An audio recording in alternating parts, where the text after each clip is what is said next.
Pemirsa apa kabar? Kini Anda tengah menyimak Warta Berita PTS tanggal 29 September. Peringatan sepekan bencana di Desa Kuangfu, Hualien bertepatan dengan liburan Hari Guru. Selain sejumlah relawan Taiwan yang berinisiatif membantu upaya pemulihan bencana, banyak PMA Vietnam dan Indonesia juga mengorbankan waktu libur mereka untuk membentuk tim bala bantuan yang dilengkapi skop dan peralatan lainnya. Dilengkapi sekop di atas tangan, beralas kaki sepatu bot dan helm pengaman, para pekerja migran asal Indonesia yang digalang oleh LSM Welldoer House memanfaatkan hari libur minggu untuk terjun langsung ke wilayah Hualien yang terdampak parah. Total 50 PMI dan 20 relawan Taiwan telah berkumpul sejak pukul 5 pagi. Tak hanya melakukan pembersihan di Foju Street, mereka juga membantu memperbaiki rumah PLT yang rusak, tetapi tetap mendahulukan kebutuhan warganya dibanding dirinya. Selain itu, sekitar 20 relawan asal Vietnam yang terdiri dari PMA dan pelajar berangkat ke Hualien pada Sabtu lalu untuk membantu penanganan bencana. Awalnya, mereka hanya berencana membantu selama 2 hari, tetapi berhubung kondisi rumput di area bencana sulit dibersihkan, mereka memutuskan untuk membantu 1 hari lagi. Bản thân anh cũng là một người con của miền Trung Việt Nam. Từ khi anh lớn lên là xảy ra rất nhiều lũ lụt, cho nên anh hiểu được cái nỗi khổ của người dân khi mà lũ lụt về. Jumlah relawan di stasiun membludak, namun karena ini merupakan inisiasi pribadi, efektivitas koordinasi dan distribusi tenaga bantuan sempat timbulkan polemik.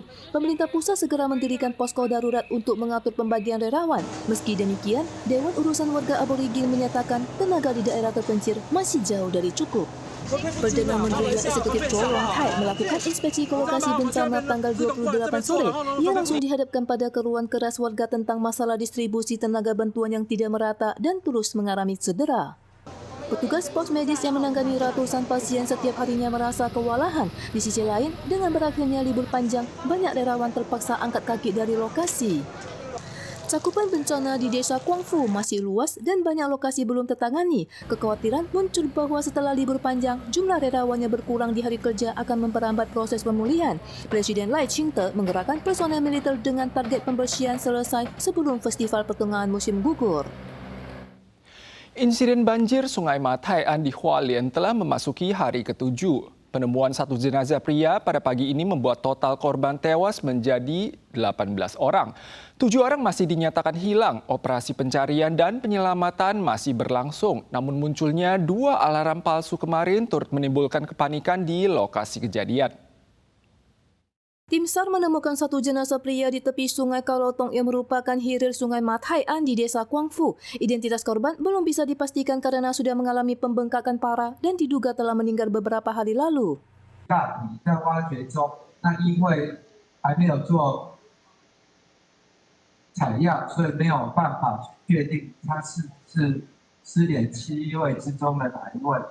Operasi pencarian korban bencana di Danau Penghalang Sungai Mataian, Hualien telah memasuki hari ke-7. Tim SAR dan relawan masih gencar mencari warga Kuangfu yang hilang. Namun 2 alarm palsu pada sehari sebelumnya sempat memicu kepanikan di kalangan relawan tim SAR dan warga setempat.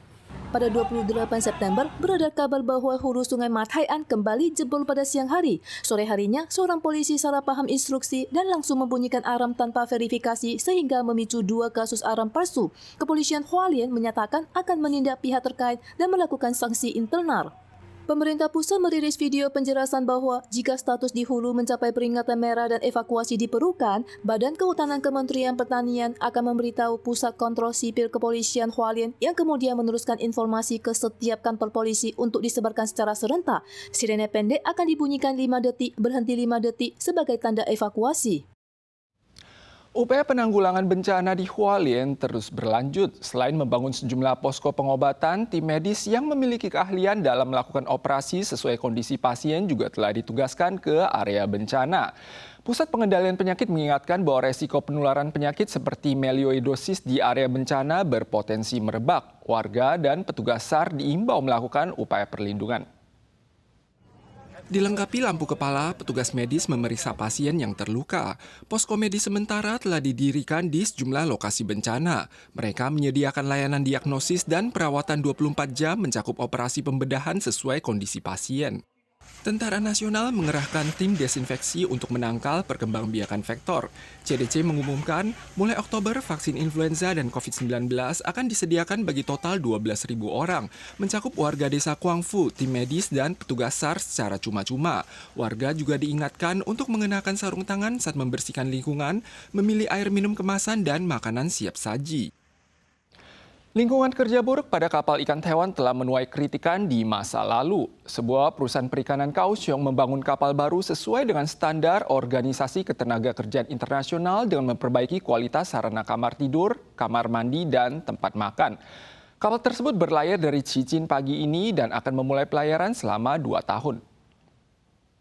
Kapal yang dihiasi spanduk ucapan selamat ini dibangun khusus berdasarkan Konvensi tentang Pekerjaan dan Penangkapan Ikan atau C188 dari Organisasi Perburuan Internasional. Peluncuran kapal pada 29 September oleh perusahaan ikan di Kaohsiung ini bertujuan melindungi HAM dan kualitas hidup ABK migran. 好一点，这边这样大家工作都是好的。 Kapal baru Skipjack Manjai 707 memiliki kapasitas 40 awak. Kabin dengan total 28 ranjang dirancang untuk menampung 4 orang per kamar. Ruangan setinggi 190 cm ke atas ini dilengkapi meja dan lemari. Kamar mandi terpisah menjamin privasi, ruang makan lebih luas, dan ruang medis memenuhi standar dengan pintu yang cukup lebar untuk tandu dengan sarana ruang karantina terpisah. Lingkungan kerja yang buruk di kapal ikan Taiwan pernah menjadi sorotan internasional. Dalam upaya melindungi hak-hak ABK migran, Ditjen Perikanan atau FA mengumumkan bahwa kapal ikan baru yang tidak memenuhi standar sesuai C188 tidak akan diberikan izin operasi. Meskipun hal ini tidak berlaku bagi kapal-kapal lama, FA berupaya mendorong perbaikan interior dan prasarana di atas kapal. Kebijakan ini tidak hanya menciptakan lingkungan kerja yang lebih ramah bagi ABK, tetapi juga menunjukkan komitmen Taiwan terhadap isu hak asasi manusia. Aksi injak-menginjak fatal kembali terjadi di India dalam sebuah kampanye pemilu kemarin malam. Menewaskan sedikitnya 39 orang termasuk wanita dan anak-anak serta menyebabkan 50-an korban cedera. Polisi memasang pita peringatan di area yang dipenuhi tumpukan sepatu dan pakaian. Tanggal 27 malam, aksi saling menginjak terjadi di negara bagian Tamil Nadu di India. Seorang bintang film terkemuka yang beralih ke dunia politik tahun lalu sedang berkampanye untuk ajang pemilu parlemen tahun depan. Masa yang semula diperkirakan mencapai 10.000 orang tiba-tiba membludak hingga 50.000 orang.